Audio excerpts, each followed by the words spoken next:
हमारे घरों पे बुलडोजर तो मत चलाइए ना, हमारी कब्रों में तो हमें सुकून से सोने दीजिए ना। कल देश के माइनॉरिटी मिनिस्टर ने लोकसभा में खड़े होकर एक शेर सुनाया था कि मुझसे कोई बदगुमान न हो, तो मैं उन्हें एक शेर सुनाना चाहता हूं। मैं आज जद पे हूं तो इतना खुशगुमान न हो, चिराग सबके बुझेंगे हवा किसी की नहीं। नीतीश कुमार जी हो, चंद्रबाबू नायडू जी हो, चिराग पासवान जी हो, जयंत चौधरी जी हो, देवे गौड़ा जी हो, जीतन राम मांझी जी हो, सबको समझना पड़ेगा कि जब जंगल में आग लगती है तो न वो बरगद बचते हैं जो हवा को आंधी में तब्दील करते हैं, न वो बांस बचते हैं जो आपसी रगड़ से चिंगारी पैदा करते हैं। और मंत्री जी, मैं इस सदन में अलग ऐलान ये कहता हूं कि जब भी इस देश की जमीन को लहू की जरूरत होगी, आपसे 2 कदम आगे इमरान खड़ा मिलेगा, ये मैं आपसे यकीन दिलाते हुए कह रहा हूं। हम ही को कातिल कहेगी दुनिया, हमारा ही कत्लेआम होगा।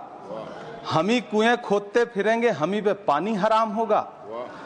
सन 1947 में दिल्ली की जामा मस्जिद की तारीखी सीढ़ियों पर खड़े होकर के भारत रत्न मौलाना अबुल कलाम आजाद साहब ने कहा था कि मुसलमानों कहां जा रहे हो, यह है तुम्हारा मुल्क, यहां तुम्हारे आबाओ अजदाद की कब्रें हैं।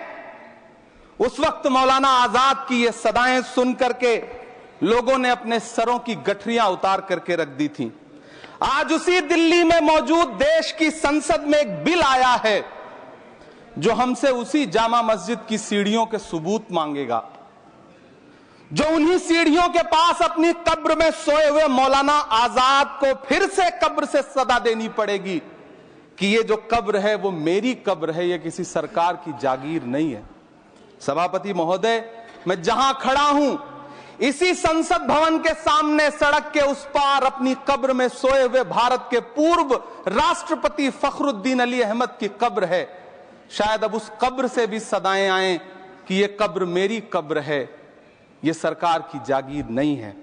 जिस बिल को मुसलमानों के हुकूक की हिफाजत करने वाला बिल बताया जा रहा है, उसी को पेश करने के लिए और उस पर बात करने के लिए लोकसभा में भाजपा सरकार के पास एक भी मुस्लिम सांसद नहीं है। जिस वक्त, मैं लोकसभा कह रहा हूं, सुना करिए, जिस वक्फ बिल को मुस्लिम महिलाओं को हक दिलाने वाला बताया जा रहा है, उसे संसद में पेश करने वाली पार्टी के पास न तो राज्यसभा में, न लोकसभा में, न देश की किसी विधानसभा में एक भी मुस्लिम महिला सदस्य नहीं।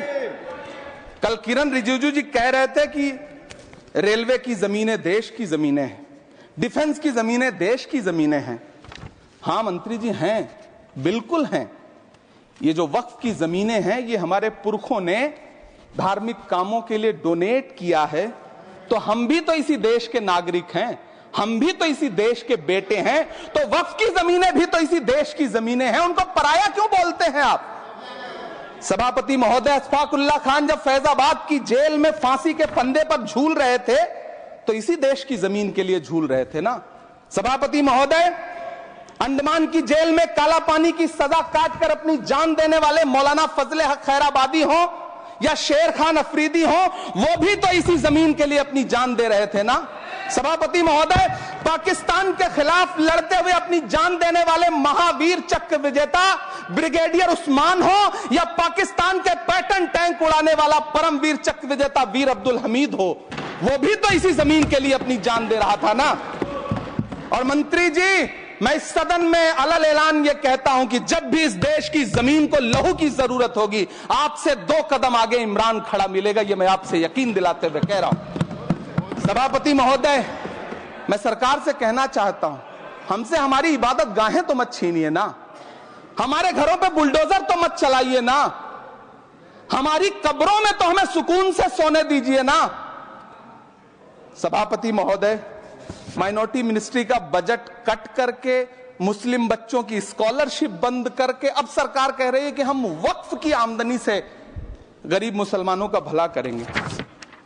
गुजरात की बेटी बिल्किस के बलात्कारियों की रिहाई के बाद उन्हें माला पहनाने वाली लोगों के नेता ये कह रहे हैं कि यह बिल मुस्लिम महिलाओं को उनका हक दिलाएगा।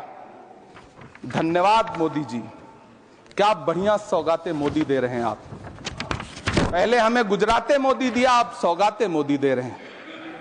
लेकिन यह सरकार इतना याद रखे कि इसी ठसक के साथ देश की संसद में सीए का कानून भी लाया गया था और कहा गया था बड़े बड़े भाषण देकर के कि पड़ोसी देशों से हिंदू भाइयों को ला करके यहां नागरिकता दी जाएगी। लेकिन मैं आपके संज्ञान में लाता हूं सर कि पिछले इतने दिनों में इनसे नागरिकता लेने के लिए 2000 व्यक्ति भी नहीं आए, जबकि इसके उलट इन्हीं की सरकार में पिछले 10 साल में 15 लाख से ज्यादा भारतीयों ने भारत की नागरिकता छोड़ करके दूसरे देश में जाकर के बस गए। यह हुआ उस कानून का अंजाम। सभापति महोदय, इसी तरह की जिद के साथ किसानों के खिलाफ भी कानून लाए गए थे। जिस तरह आज वक्फ के फायदे गिनाए जा रहे हैं, उसी तरह से किसानों को भी कृषि कानूनों के फायदे गिनाए गए थे। लेकिन अंजाम क्या हुआ? 700 किसानों की शहादत लेने के बाद सरकार को अन्नदाता किसानों के सामने घुटने टेकने पड़े और कृषि कानून वापस लेने पड़े। जिल्ले इलाही, जमहूरियत जो है वो नफरत और ठसक से नहीं चलती है, अकड़ से नहीं चलती है, उसमें सबकी हिस्सेदारी जरूरी है। कल देश के माइनॉरिटी मिनिस्टर ने लोकसभा में खड़े होकर एक शेर सुनाया था कि मुझसे कोई बदगुमान न हो, तो मैं उन्हें एक शेर सुनाना चाहता हूं कि मैं आज जद पे हूं तो इतना खुशगुमान न हो, मैं आज जद पे हूं तो इतना खुशगुमान न हो, चराग सबके बुझेंगे हवा किसी की नहीं। नीतीश कुमार जी हो, चंद्रबाबू नायडू जी हो, चिराग पासवान जी हो, जयंत चौधरी जी हो, देवे गौड़ा जी हो, जीतन राम मांझी जी हो, सबको समझना पड़ेगा कि जब जंगल में आग लगती है तो न वो बरगद बचते हैं जो हवा को आंधी में तब्दील करते हैं, न वो बांस बचते हैं जो आपसी रगड़ से चिंगारी पैदा करते हैं। सभापति महोदय, जब देश को मनमोहन सिंह साहब जैसा काबिल प्रधानमंत्री मिलता है तो देश को आरटीआई जैसा एक्ट मिलता है, सेज जैसा एक्ट मिलता है, मनरेगा जैसा एक्ट मिलता है, लिबरलाइजेशन मिलता है, राइट टू एजुकेशन मिलता है, नेशनल फूड सिक्योरिटी एक्ट मिलता है। लेकिन जब देश को सौगातें मोदी मिलती है तो क्या मिलता है? सीए मिलता है, फॉर्म्स लॉ मिलता है, आर्टिकल 370 मिलता है, इलेक्टोरल बॉन्ड जैसा एक्ट मिलता है और वक्फ अमेंडमेंट एक्ट जैसे बिल देश को मिलते हैं। मुझे तो अपने हमवतन भाइयों से पूछना है कि आपको अपने बच्चों की तरक्की, खुशहाली और नौकरी की दरकार है या फिर मुसलमानों की दान की गई जमीनों को लूट कर धन्ना सेठों को देने की साजिश करने वाले कानून की? सभापति महोदय, यह सरकार रात के 3 बजे तक पूरे देश को जगा करके संसद में अपने ही नागरिकों को नीचा दिखाने के लिए वक्फ बिल ला रही थी, तो उधर रात के 1:30 बजे अमेरिका हम पर 26% टैरिफ लगा रहा था। सरकार की प्राथमिकताएं देश को पता। सभापति महोदय, मैं बहुत भावुक हूं आज, और मुझे अच्छा लगा कि आदरणीय नेता सदन जगत प्रकाश नड्डा जी ने बहुत अच्छी बातें भी की, मन से बातें की। क्योंकि उनके नाम में प्रकाश जुड़ा है तो मैं उनमें हमेशा एक रोशनी की किरण देखता हूं। मैं उनके सामने बहुत अदब से यह बात कहना चाहता हूं कि चरागों के सफर में दबदबा हो आंधियों का तो फिर अंजाम जुल्मत के सिवा कुछ भी नहीं होगा। यह दुनिया नफरतों के आखिरी स्टेज पर है, इलाज इसका मोहब्बत के सिवा कुछ भी नहीं होगा। मैं भावुक हूं, मेरी पलकें गीली हैं। अगर देश की एक बहुत बड़ी आबादी को लगता है कि आप उसका भला करने के लिए नहीं बल्कि उनकी इबादतगाहों, उनकी कब्रिस्तानों, उनकी खानकाहों को बर्बाद करने का बिल ला रहे हैं, तो फिर आप अगर समझाने में नाकामयाब रहे हैं तो यह आपकी नाकामयाबी है। पहले समझाइए, उसके बाद कोई बिल लेकर के आइए, तब शायद हम आपका इतनी पुरजोर तरीके से विरोध ना करें। लेकिन सभापति महोदय, मैं अंत में सिर्फ इतना कहना चाहता हूं कि इस बिल में जो भी पॉइंट्स दिए गए हैं, बॉम्सी पोर्टल देख लीजिए, सरकार का झूठ आपको पकड़ में आ जाएगा। हम डरे नहीं हैं, हम सिर्फ सरकार से अपील कर रहे हैं कि हमें अपना समझिए।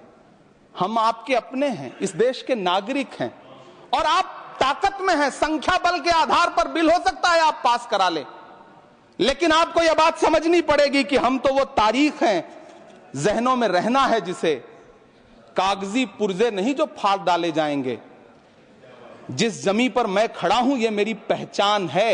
आप आंधी हैं तो क्या मुझको उड़ा ले जाएंगे? आपको ये बात समझनी पड़ेगी। आपको अगर इतना विपक्ष की तरफ से पहले जेपीसी में इतने सारे पॉइंट्स आए और उसके बाद कल से लोकसभा में और राज्यसभा में सुझाव आप सुनने को तैयार नहीं है, लोगों की शंका को दूर करने के बारे में आप बिल्कुल सोच नहीं रहे, बस आप कह रहे हैं यह बिल उम्मीद की नई किरण है। नहीं साहब, इसे भले किरण जी लेके आए हैं लेकिन ये उम्मीद की नहीं बल्कि नाउम्मीदी की किरण है। और इस देश की एक बहुत बड़ी आबादी इस बात से खदशे में है, शक में है कि आप सीधे उनकी जमीनों को लूट करके धन्ना सेठों को बेचना चाहते हैं। मेरी अब भी आपसे अपील है कि इस बिल को वापस लीजिए। यह बिल कहीं से आपके अपने नागरिकों के लिए अच्छा नहीं है। यह बिल सिर्फ इस देश के मुसलमानों को नीचा दिखाने का और अपने एक ऐसे मतदाता वर्ग को खुश करने का बिल है जिनको इस बिल के पास हो जाने से कुछ मिलेगा भी नहीं। लेकिन आप एक नैरेटिव देना चाहते हैं, एक मैसेज देना चाहते हैं। मेरी आपसे अपील है कि कृपया ये जो सबका साथ सबका विकास का नारा है, इस नारे को रत्ती भर तो चरित्रार्थ कर दीजिए। बहुत बहुत धन्यवाद।